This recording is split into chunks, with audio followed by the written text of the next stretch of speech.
আসসালামু আলাইকুম। সংবাদে আপনাদের সবাইকে স্বাগতম জানাচ্ছি আমি মিম। শুরুতেই সংবাদ শিরোনাম। খালেদা জিয়ার জন্য এয়ার অ্যাম্বুলেন্স আসছে মঙ্গলবার সকাল ৮টায়। ৭১-এ জামায়াত কি করেছিল মনে রাখতে বললেন তারেক রহমান। নির্বাচন যত বিলম্ব হবে সংখ্যা তত বাড়বে বলল মাহমুদুর রহমান মান্না। পাথর মেরে হত্যার রাজনীতি আর চলবে না বলল শিবির সভাপতি। নির্বাচনকে কোনোভাবেই ঝুঁকিতে ফেলার সুযোগ নেই বলল সাইফুল হক। আওয়ামী দোসরদের নতুন জোটের আত্মপ্রকাশ আজ। শিরোনাম শুনছিলেন, এবার বিস্তারিত। খালেদা জিয়ার জন্য এয়ার অ্যাম্বুলেন্স আসছে মঙ্গলবার সকাল ৮টায়। সাবেক প্রধানমন্ত্রী এবং বিএনপি চেয়ারপারসন বেগম খালেদা জিয়াকে লন্ডনের হাসপাতালে নিতে এয়ার অ্যাম্বুলেন্স মঙ্গলবার সকাল ৮টায় হযরত শাহজালাল আন্তর্জাতিক বিমানবন্দরে অবতরণ করবে। বাংলাদেশের বেসামরিক বিমান চলাচল কর্তৃপক্ষের দায়িত্বশীল সূত্রে ঢাকা পোস্টকে বিষয়টি নিশ্চিত করেছেন। বেবিচকের একজন ঊর্ধ্বতন কর্মকর্তা বলেন, ফ্লাইটটি সকাল ৮টায় অবতরণের অনুমতি দেওয়া হয়েছে এবং পরিকল্পনা অনুযায়ী একই দিন রাত ৯টার দিকে ঢাকা ত্যাগ করার কথা রয়েছে। তবে খালেদা জিয়ার মেডিকেল টিমের মূল্যায়ন এবং প্রস্তুতির উপর ভিত্তি করে সময়সূচি পরিবর্তিত হতে পারে। কাতার সরকারের পৃষ্ঠপোষকতায় জার্মানি ভিত্তিক FAI এভিয়েশন গ্রুপ থেকে ভাড়া নেওয়া হয়েছে। এয়ার অ্যাম্বুলেন্সটি বোমবার্ডিয়ার চ্যালেঞ্জার ৬০৪ মডেলের একটি বিজনেস জেট বা দীর্ঘ দূরত্বের মেডিকেল ইভাকুয়েশনের জন্য ব্যাপকভাবে ব্যবহৃত হয়। চ্যালেঞ্জার ৬০৪ তার শক্তিশালী ট্রান্সকন্টিনেন্টাল সক্ষমতার জন্য পরিচিত, যা ঢাকা লন্ডন মেডিকেল ট্রান্সফায়ারের জন্য উপযোগী। ৭১-এ জামায়াত কি করেছিল মনে রাখতে বললেন তারেক রহমান। ১৯৭১ সালে মুক্তিযুদ্ধের সময় জামায়াতে ইসলামী কি করেছিল তা মনে রাখার জন্য আহ্বান জানিয়েছেন বিএনপির ভারপ্রাপ্ত চেয়ারম্যান তারেক রহমান। তিনি বলেন, কেউ বলে যে একবার দেখুন না এদের, তাদের তো দেশের মানুষ ১৯৭১ সালেই দেখেছে। তারা লাখ লাখ মানুষকে শুধু হত্যাই করেনি, তাদের সহকর্মীরা কিভাবে মা বোনেদের ইজ্জত পর্যন্ত লুট করেছিল।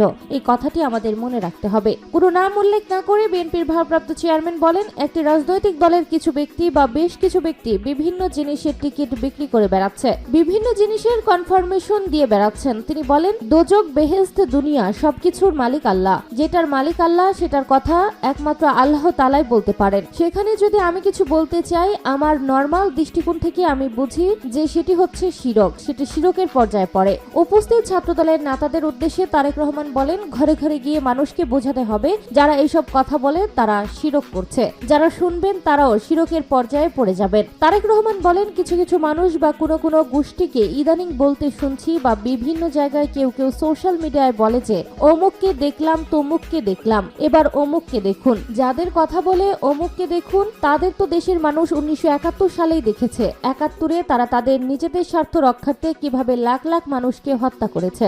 নির্বাচন যত বিলম্ব হবে সংখ্যা তত বাড়বে বলল মাহমুদুর রহমান মান্না। আগামী জাতীয় সংসদ নির্বাচনে তফসিল ঘোষণার তারিখ নির্বাচন কমিশন বারবার পাল্টে দেওয়ার জনমনে উদ্বেগ তৈরি হয়েছে বলে মন্তব্য করেছেন নাগরিক ঐক্যের সভাপতি ও ডাকসুর সাবেক ভিপি মাহমুদুর রহমান মান্না। তিনি বলেছেন, নির্বাচন যত বিলম্ব হবে সংখ্যা তত বাড়বে। নির্বাচন কমিশনের সমালোচনা করে তিনি বলেন, নির্বাচন কমিশন আগে বলেছিল চলতি মাসের ৭ থেকে ৮ তারিখের দিকে তফসিল ঘোষণা করা হবে, পরে শোনা গেল ১১ তারিখ, এখন আবার বলা হচ্ছে নির্বাচনের তারিখ নিয়ে কিছু বলা হবে না, দেখা হচ্ছে।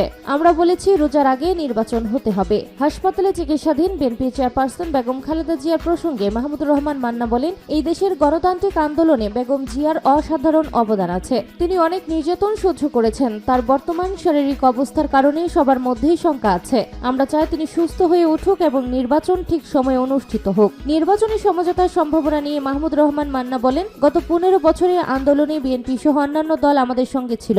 আলাপ আলোচনা অব্যাহত আছে, তবে এখনো কারোর সঙ্গে নির্বাচনী সমঝোতা হয়নি। আমরা এককভাবে কিছু করতে চাই না। পাথর মেরে হত্যার রাজনীতি আর চলবে না বলল শিবির সভাপতি। ইসলামী ছাত্র শিবিরের কেন্দ্রীয় সভাপতি জাহিদুল ইসলাম বলেছেন, বাংলাদেশে পাথর মেরে হত্যার রাজনীতি আর চলবে না। ফ্যাসিস্ট হাসিনা পালিয়ে যাওয়া ও গণ অভ্যুত্থানের মধ্য দিয়ে বাংলাদেশ বড় পরিবর্তন হয়েছে। শুধু তাই নয়, একটি জেনারেশনের আমূল পরিবর্তন হয়েছে। দেশের বিশ্ববিদ্যালয়ে সাধারণ শিক্ষার্থীরা পুরনো ধাপের রাজনীতিকে বিশ্ববিদ্যালয় থেকে প্রত্যাখ্যান করে গঠনমূলক শ্রদ্ধাবোধ রাজনীতির দিকে ধাবিত হয়েছে। দেশের ছাত্র জনতা পাথর মেরে মানুষ হত্যা করার রাজনীতি রাজনীতি প্রত্যাখ্যান করেছে। তিনি বলেন, জুলাই আগস্ট গণ অভ্যুত্থানের পর ভেবেছিলাম দেশের রাজনীতি সংস্কৃতির কিছুটা আমূল পরিবর্তন হবে, তবে দেশের কিছু কিছু ব্যক্তি, দল, গোষ্ঠীর মাঝে সেই পরিবর্তনটি লক্ষণীয় না, বরং খুনি হাসিনা যে কাজগুলো করে যেতে পারেননি সেসব গোষ্ঠী, দল, ব্যক্তিরা সেই কাজগুলো নিজেরা হাতে তুলে নিয়েছে। বাংলাদেশের প্রেক্ষাপটে খুন, গুম, পাথর মেরে মানুষ হত্যার রাজনীতি আর রাজনীতি চলবে না। দেশে কোনো প্রকার হামলা, দুর্নীতির রাজনীতি চলবে না। দেশে গঠনমূলক সহনশীলতার রাজনীতি চলবে, যা আবু সাইদ হয়ে নিজের জীবনের রক্তের বিনিময়ে ফেসিবাদকে বিতাড়িত করেছে, তারাই এই বাংলাদেশ গড়বে। নির্বাচনকে কোনোভাবেই ঝুঁকিতে ফেলার সুযোগ নেই, বলল সাইফুল হক। বাংলাদেশের বিপ্লবী ওয়ার্কার্স পার্টির সাধারণ সম্পাদক সাইফুল হক বলেছেন, আগামী নির্বাচনকে কোনোভাবেই ঝুঁকিতে ফেলা যাবে না। টাকার খেলা বন্ধ করতে হবে। যুগপৎ আন্দোলনের শরিকদের মধ্যে অবিশ্বাস, অনাস্থা বাড়তে দেওয়া যাবে না। রাষ্ট্র ও সংবিধানের গণতান্ত্রিক রূপান্তর পর্যন্ত রাজনৈতিক ঐক্য ধরে রাখা উচিত। সাইফুল হক বলেন, নির্বাচনকে বিতর্কিত করার কোনো অবকাশ নেই। 17 বছর ধরে যে নির্বাচনের অপেক্ষা করছে, সেই নির্বাচনকে কোনোভাবেই ঝুঁকির মধ্যে ফেলে দেওয়া যাবে না। এমন অনাকাঙ্ক্ষিত পরিস্থিতি এড়াতে সরকার, নির্বাচন কমিশন, রাজনৈতিক দল ও জনগণকে সম্মিলিতভাবে দায়িত্বশীল ভূমিকা পালন করতে হবে। তিনি বলেন, নির্বাচনী আসন সমঝোতা কেন্দ্র করে যুগপৎ আন্দোলনের শরিকদের মধ্যে যে অবিশ্বাস, অনাস্থা তৈরি হয়েছে, তা আর বাড়তে দেওয়া যাবে না। তিনি আরো বলেন, রাষ্ট্র, প্রশাসন ও সংবিধানের গণতান্ত্রিক রূপান্তর না হওয়া পর্যন্ত যুগপৎ আন্দোলনের শরিকদের ঐক্যকে ধরে রাখা দরকার।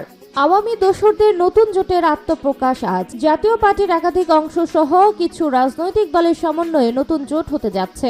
আজ সোমবার রাজধানীর গুলশানে একটি পার্টি সেন্টারে নতুন এই জোটের বিষয়ে ঘোষণা দেওয়া হবে। প্রাথমিকভাবে জোটের নাম নির্ধারণ করা হয়েছে জাতীয়তাবাদী গণতান্ত্রিক জোট। সংশ্লিষ্ট সূত্রে জানা গেছে, এই জোটের উদ্যোক্তা হচ্ছেন জাতীয় পার্টির এক অংশের চেয়ারম্যান ব্যারিস্টার আনিসুল ইসলাম মাহমুদ এবং জাতীয় পার্টির জেপি চেয়ারম্যান আনোয়ার হোসেন মঞ্জু। তবে গোলাম মোহাম্মদ কাদেরের নেতৃত্বাধীন জাতীয় পার্টি এখনো এই জোট গঠন প্রক্রিয়ায় যুক্ত হয়নি। এই জোটের বেশিরভাগ দলই ফ্যাসিস্ট আওয়ামী লীগ সরকারের সুবিধাভোগী। শেখ হাসিনা সরকারের মন্ত্রিসভার সদস্য ছিলেন কেউ কেউ। স্বৈরাচার এরশাদের নেতৃত্বাধীন জাতীয় পার্টি ছিল আওয়ামী লীগ সরকারের দোসর। হাসিনার সময় অনুষ্ঠিত 3টি বিতর্কিত নির্বাচনের বৈধতা দিয়েছিল এই দলটি। ওই 3 নির্বাচনের মাধ্যমে গঠিত সংসদে জাতীয় পার্টি প্রধান বিরোধী দলের ভূমিকা পালন করে। 2009 সালে আওয়ামী সরকারের সঙ্গীও ছিল জাপা। জেপি আওয়ামী লীগ নেতৃত্বাধীন 14 দলীয় জোটেরও শরিক। হুসেন মোহাম্মদ এরশাদের মৃত্যুর পর তার ভাই জিএম কাদের জাতীয় পার্টির সভাপতি হন। এ সময় রওশন এরশাদের নেতৃত্বে অপর একটি অংশ আলাদা কমিটি গঠন করে। ছাত্র জনতার আন্দোলনে হাসিনার পতনের বছর খানেকের মাথায় জিএম কাদের তার অংশের মহাসচিব মুজিবুল হক চুন্নু সহ দলের প্রভাবশালী বেশ কয়েকজনকে দল থেকে অব্যাহতি দেন। চুন্নুকে বাদ দিয়ে ব্যারিস্টার শামীম হায়দার পাটোয়ারিকে মহাসচিব করা হয়।